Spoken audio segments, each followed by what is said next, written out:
How to delete Yahoo Mail account. Hey guys, welcome back to this YouTube channel.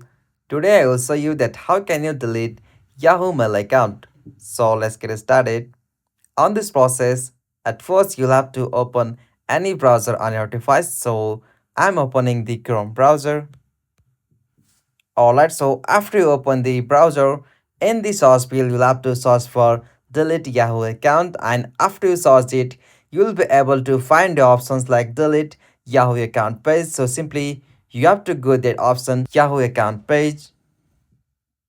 So from your you have to just log in with your Yahoo Mail account, and after you log in, you'll be able to see such interface. So from your scroll down at the bottom and go the options like continue delete my account. So simply tap on it. Alright, so simply from your you'll have to just confirm the account you want to delete. So simply from your you'll have to just provide your email address.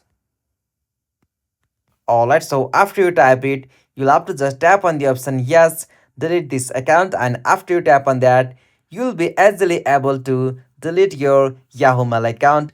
Hope you found this video helpful to you, and please don't forget to subscribe our YouTube channel for more quick and short tutorial like this. Thank you for watching this video. Have a nice day.